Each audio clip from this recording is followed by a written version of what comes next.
Hoy, exploraremos un capítulo fascinante y oscuro: la presencia de la mafia organizada en Cuba durante las décadas de 1920 a 1959. Pero antes de adentrarnos en los oscuros pasillos del crimen organizado, asegúrate de suscribirte y activar la campana para no perderte ningún detalle. La mafia organizada en los Estados Unidos había iniciado sus actividades en Cuba a principios de 1920, traficando ron y otras bebidas alcohólicas.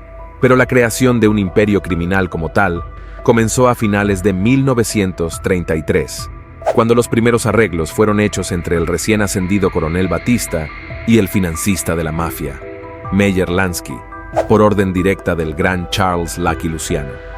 Bajo la supervisión de 4 familias de la mafia, lideradas por figuras como Amleto Battisti y Lora, Amadeo Barletta Barletta, santo traficante, padre, y el mismísimo Meyer Lansky, se iniciaron operaciones que cambiarían para siempre la historia de la isla. Lucky Luciano utilizaba a Cuba como un punto estratégico entre las fuentes de suministro de heroína y los mercados consumidores de Norteamérica. El representante de estos canales en La Habana era Amleto Battisti y Lora.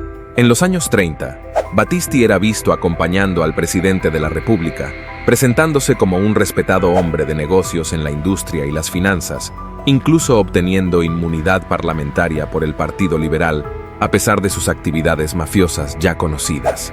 La mafia encontró en La Habana el eslabón más seguro para sus operaciones. Al llegar la droga a la capital cubana, prácticamente estaba en Estados Unidos gracias a un intenso tráfico aéreo y marítimo.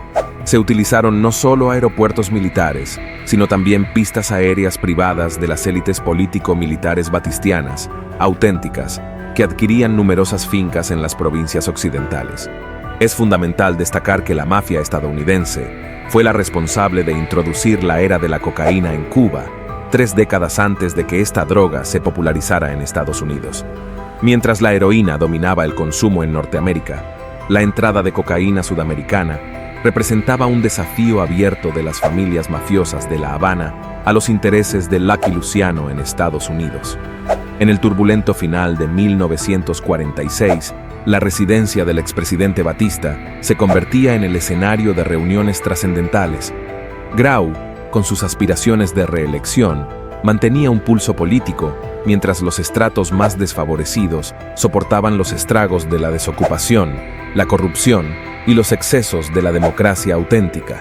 En este telón de fondo, los grupos gangsteriles de la política cubana desataban una represión al estilo macartista, desplegando operaciones de gran envergadura contra comunistas, la intelectualidad progresista y los movimientos obrero, sindical y campesino, todo con la intención de evitar la unidad de las fuerzas patrióticas de la nación cubana.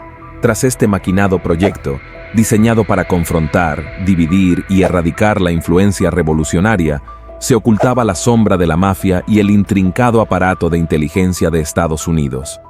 Los temores imperiales persistían, el miedo latente de que una insurrección pudiera arrastrar a los sectores mayoritariamente oprimidos en la sociedad cubana. Al margen de otras motivaciones bajas, intereses personales y una serie de actividades delictivas, el gangsterismo criollo de estilo macartista se convirtió en un eficiente medio de corrupción en Cuba. Este fue empleado principalmente contra el antiguo Partido Comunista y el activo movimiento obrero liderado por Lázaro Peña. La organización de este gangsterismo permitió al doctor Carlos Prío Socarrás, primero como ministro del Trabajo y luego como primer ministro, ascender a la presidencia de la República para un segundo periodo auténtico. Su vicepresidente estaba alineado con la cúpula político-militar del general Batista.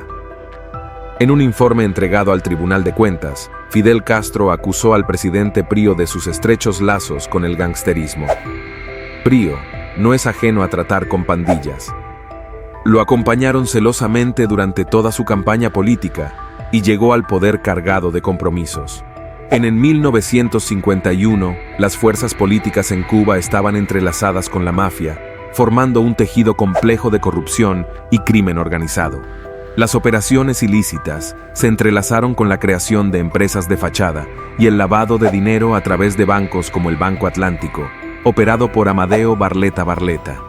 Lansky, con una convicción inquebrantable de que la guerra con los grupos de Nueva York era inevitable, inició una serie de medidas estratégicas. La primera de estas precauciones a finales de 1956, consistió en aparentar un retiro de los negocios.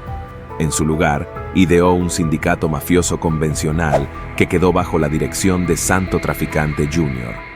Desde principios de 1956, Lansky forjó alianzas con elementos afines de Las Vegas, Chicago y California, estableciendo arreglos con figuras influyentes en la política y las finanzas. Además, reforzó antiguas conexiones con servicios de inteligencia para consolidar los negocios en Cuba de manera más robusta. Los intereses de Chicago, encabezados por Sam Giancana, también entraron en acción. Un selecto grupo de hombres de negocios norteamericanos, con operaciones entrelazadas y amplias relaciones políticas, incluso en la Casa Blanca, se estableció en la capital cubana. Entre ellos, Nick DeConstance, conocido como Fat Butcher, el carnicero, un hombre extraordinariamente temido, rápidamente asumió el control de todos los casinos de La Habana. Las paredes de los casinos, que alguna vez atestiguaron los susurros de negocios ilícitos, ahora resonaban con el clamor del cambio. La revolución cubana, liderada por Fidel Castro como un titán despierto, barrió con el oscuro imperio de la mafia, abriendo un nuevo capítulo en la historia de la isla. El sol brillaba sobre una Cuba renacida, liberada de las cadenas de la corrupción y el crimen organizado, mientras la revolución forjaba un destino que desafiaba las maquinaciones del pasado. Recuerda darle me gusta a este video y mándale el enlace a todos tus conocidos. Hasta la próxima, curiosos y curiosas.